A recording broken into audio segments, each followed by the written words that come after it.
Welcome back. With just 10 months in office, the Johannesburg Executive Mayor Dada Morero is facing a motion of no confidence. This time, the official opposition in the Johannesburg Council, the Democratic Alliance, is also targeting the Council Speaker, Nobuhle Mthembu, and the Chief Whip, Thembiso Zungu.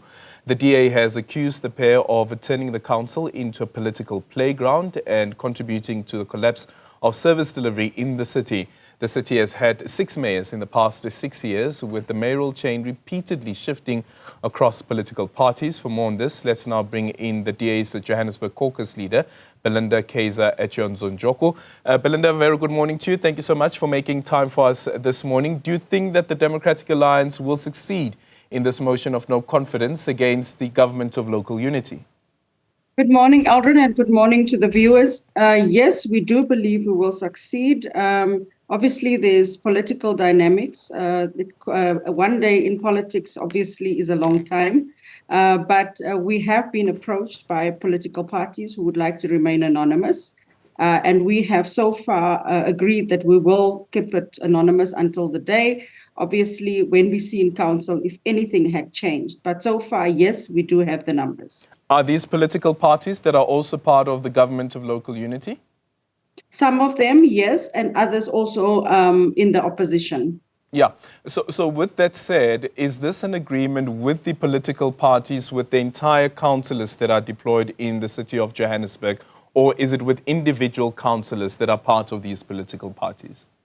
Look, if parties come to us, political parties, we can only assume when they say to us that our party in council, our councillors in council will support this motion and also then give us some of the reasons why they are supporting. We can only assume that it is the parties represented and not individual councillors.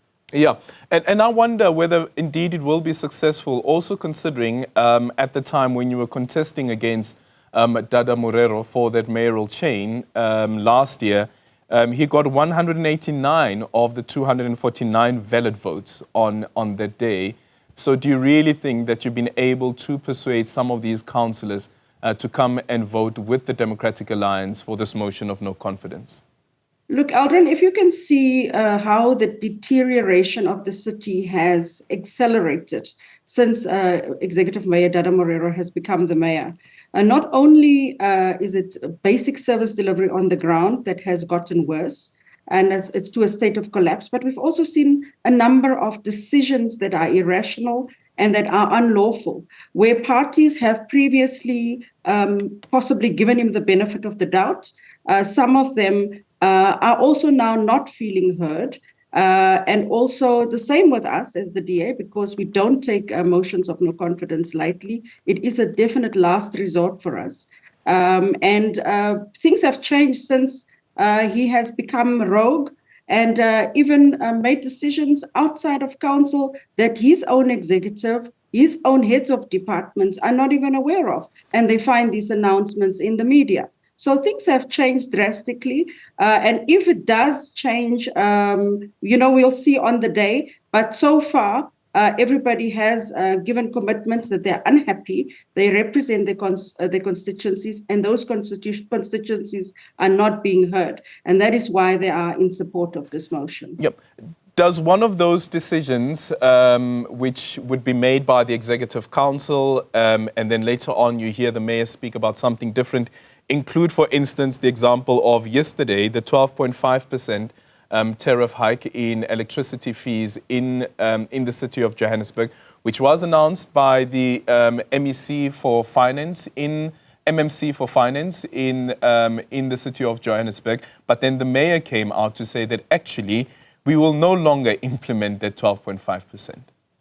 100%, it's one of the decisions, but also the fact that those are some of the decisions.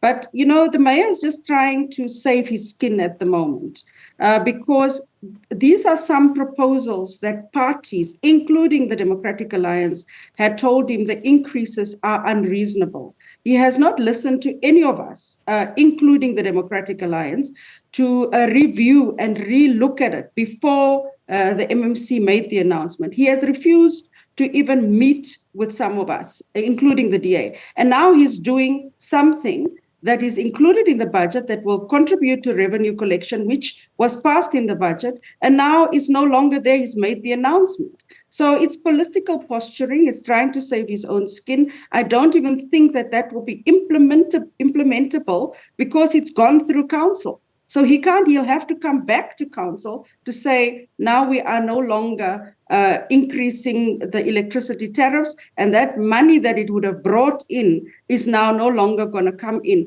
Then the budget will probably have to be revised and things like that. So he's making decisions rogue, the same as the bomb squad. I would like to know how he came to that conclusion, because we have shown him a workable plan on how it is possible to have a reduced increase, and he refused to meet with us. Now he's doing a blanket announcement without consultation, and we don't know if he's going to slash the millions that would have been part of the budget that he's now said is no longer there. So I really don't understand how the mayor can be a lone ranger in a city that is the economic hub, and also in a multi-party democracy where you have to engage other parties. Let me just say this, Aldrin, this is the first African National Congress mayor that is so arrogant that has not even taken the time to listen to all political parties represented in council. The previous ANC mayors had taken at least the time to listen even to opposition voices. This mayor is not listening to anyone, and he just does what he pleases. And some of those decisions can possibly be challenged in a court of law. Yeah, the timing of the reversal of that 12.5% electricity tariff increase also interesting for me, considering that today you have that press briefing with the Minister of Electricity and Dada Morero around the electricity dispute that the city of Joburg has with Eskom. This is now speaking about city power specifically. Is there anything that you think as viewers, one, we should be looking out for during that press briefing, but also as the opposition in the city of Johannesburg, what would you be looking out for? We will be looking out for whether they have now come to an agreement to pay Eskom or not to pay Eskom, because previously there was a huge dispute on the billions that is owed to Eskom. And then there was arrangements made at some point. That was also not briefed to council.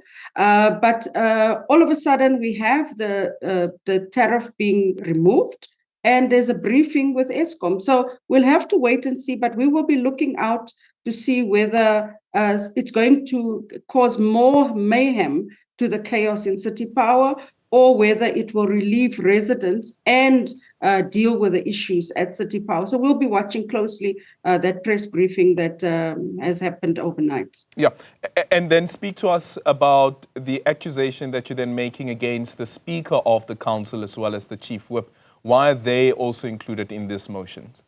Let me just say, the Speaker of Council, we put a motion in, and we believe she's biased, and she's protecting the mayor. She committed to represent all councillors and hold the executive accountable. There are decisions like the expiration of acting arrangement that only come to council after it has already expired, for extensions, which is unlawful. And we've informed that. Just the other day, we've actually sent a letter. Our attorneys from the DA has sent a letter to the Speaker to tell her about these unlawful appointments and to put it before the council. So all councillors, when they are voting on any issues, they can see all the information available to them. She has not done that.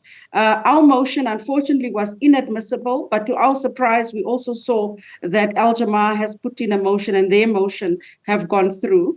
And obviously, because we also wanted the motion against the Speaker to succeed, we will be supporting the motion against the Speaker. The motion against the Chief Whip of Council is because he's just divisive. He bulldozes all the whips from all the political parties and forces last-minute meetings in order to have last-minute council meetings for stuff like loans.